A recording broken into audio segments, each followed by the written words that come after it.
Assalamualaikum warahmatullahi wabarakatuh. Bismillah, alhamdulillah, wassalatu wassalamu ala rasulillah, wala hawla wala quwwata illa billah, amma ba'du. Pendengar Buletin Dakwah Kafah rahimakumullah, kembali hadir di tengah-tengah Anda semua Buletin Dakwah Kafah, kali ini edisi 278, 27 Jumat Tsaniyah 1444 Hijriah, 20 Januari 2023 Masehi. Kali ini akan mengangkat tema Selamatkan Remaja Indonesia dari Perzinaan. Bismillahirrahmanirrahim. Moral remaja Indonesia kian kritis. Ditemukan laporan ratusan siswi SMP dan SMA di Ponorogo, Jawa Timur meminta dispensasi nikah akibat sudah hamil sebelum menikah. Fakta tersebut dibenarkan Ketua Lembaga Perlindungan Anak atau LPA Jawa Timur Anwar Solikin. Bahkan di seluruh Jawa Timur, berdasarkan data dari Pengadilan Tinggi Agama Surabaya, angka permohonan dispensasi nikah atau DISKA pada 2022 mencapai 15.212 kasus. Sebanyak 80%-nya karena telah hamil. Dari Indramayu, Jawa Barat juga dilaporkan ada ratusan remaja putri usia di bawah 19 tahun alami kasus serupa. Sepanjang 2022, terdapat 564 pengajuan dispensasi nikah yang diputuskan hakim. Kebanyakan pernikahan usia muda itu terjadi karena hamil sebelum nikah. Sementara di Bandung 143 siswi ajukan dispensasi menikah yang sebagian besar terjadi lagi-lagi karena hamil akibat zina. Pendengar rahimakumullah, zina kejahatan dan pembawa bencana. Zina adalah kejahatan dan dosa besar.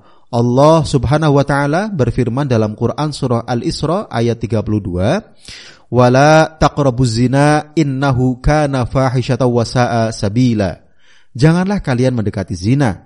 Sungguh zina itu tindakan keji dan jalan yang buruk. Bahkan Nabi Shallallahu Alaihi Wasallam menyebut zina adalah dosa besar setelah syirik. Sabda beliau, "Ma min dzambin ba'da syirki a'dhamu 'indallahi min nutfatin wada'aha rajulun fi rahimin la yahillu lahu."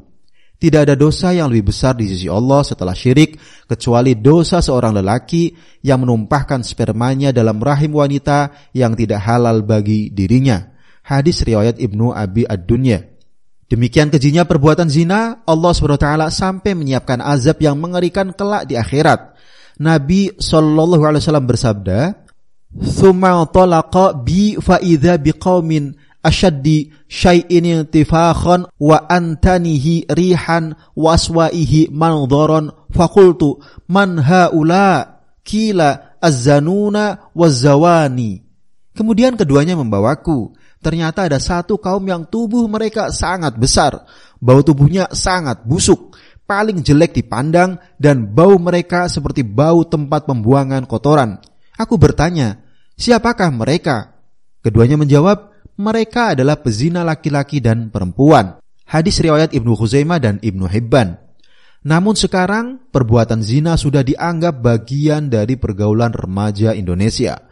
Sebagian remaja menganggap bahwa berciuman, berpelukan, meraba pacar termasuk berzina dengan lawan jenis bukanlah tabu dan terlarang.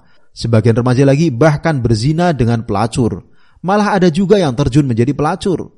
Keperjakaan atau keperawanan sudah dianggap tidak perlu lagi.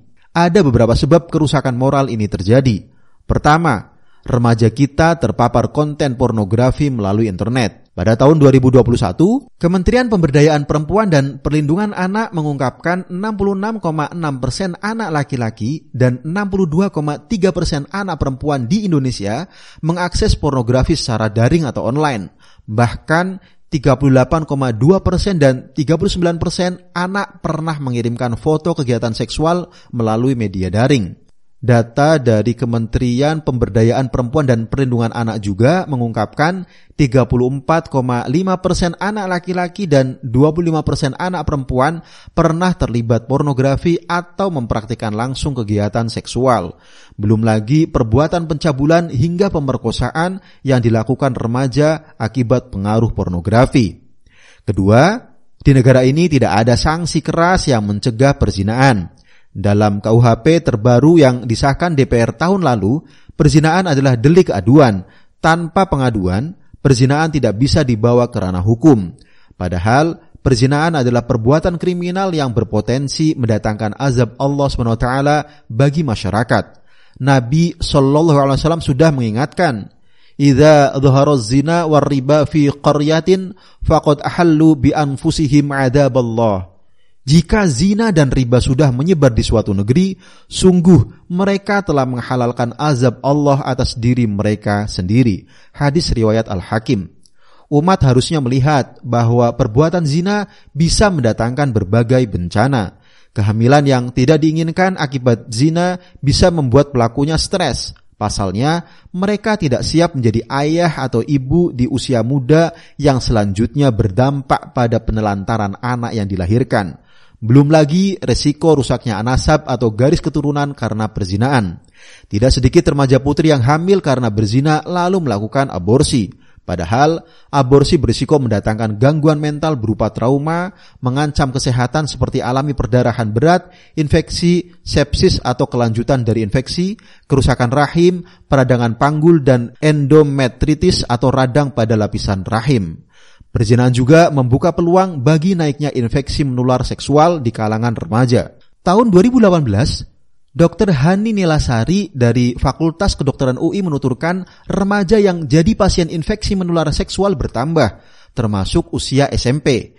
Data di RSCM menunjukkan bahwa sekitar 15% dari kasus infeksi menular seksual baru yang dilaporkan terdiri dari anak berusia 12-22 tahun. Berdasarkan data rekam medis Poliklinik Ilmu Kesehatan Kulit dan Kelamin Divisi Infeksi Menular Seksual di Rumah Sakit Umum Pusat Dr. Hasan Sadikin tahun 2013, terdapat 900-an pasien infeksi menular seksual. Sebanyak 9% dari jumlah tersebut adalah pasien berusia 10-19 tahun. Rumah Sakit Umum Daerah Sutomo Surabaya mencatat ada sekitar 30 pasien infeksi menular seksual berusia muda setiap bulannya. Inilah peringatan yang sudah disampaikan baginda Nabi SAW. Lam tadhhar al-fahishatu fi qaumin qattu hatta yu'linu biha illa fasha fihim at-tu'unu wal awja'u allati lam takun qad madat fi aslafihim alladhina madaw.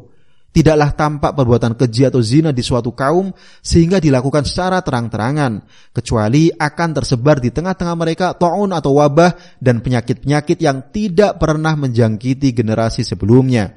Hadis riwayat Ibnu Majah. Pendengar rahimakumullah, Islam melindungi masyarakat.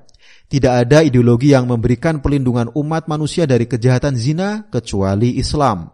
Syariah Islam akan menciptakan kehidupan remaja dan masyarakat yang berkah dan mulia. Pertama, Islam akan mendidik para remaja agar berkepribadian Islam dan berakhlak mulia, yang malu dan takut berzina. Nabi SAW bersabda, "Sab'atun yudhilluhumullahu fi dhillihi yawma la dhilla illa dhilluh. Wa rajulun da'athum ra'atun dhatu mansibin wa jamalin faqala inni akhafullah." Ada 7 golongan yang dinaungi Allah dalam naungannya pada hari ketika tidak ada naungan kecuali naungannya.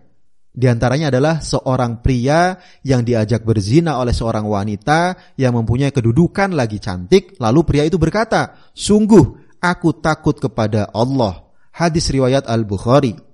Kedua, negara yang menerapkan syariah Islam akan mewajibkan para pemuda dan masyarakat untuk menjaga adab seperti berpakaian menutup aurat, menjaga pandangan, serta melarang berbagai aktivitas yang mengarah pada perzinaan seperti berkholwat, berdua-duaan antara pria dan wanita dewasa yang bukan mahram.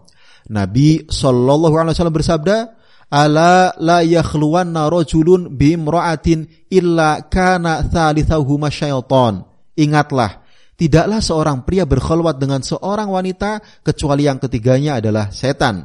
Hadis riwayat Ahmad. Ketiga, negara Islam akan mendorong para pemuda yang sudah sanggup menikah untuk segera berumah tangga. Hal ini bertujuan untuk menjaga kesucian diri dan meneruskan keturunan. Nabi SAW bersabda, "Ya ma'syarasy syabab, man istata'a minkumul ba'ah falyatazawwaj, fa innahu aghaddu lil basar wa ahsanu lil farji. Wa man lam yastati' fa 'alaihi bisawmi fa innahu lahu wija'un." Wahai para pemuda, siapa saja yang sudah sanggup menikah, menikahlah. Hal itu lebih menundukkan pandangan dan lebih menjaga kemaluan. Siapa saja yang belum mampu, berpuasalah karena puasa itu perisai. Hadis riwayat Al-Bukhari dan Muslim. Keempat, negara dalam Islam akan menghentikan peredaran pornografi dan porno aksi. Sanksi tegas akan dijatuhkan kepada pembuat, pelaku dan pengedar konten-konten pornografi, yakni sanksi takzir berupa penjara 6 bulan. Dikutip dari Abdurrahman Al-Maliki dalam kitab Nizamul Uqubat fil Islam halaman 94.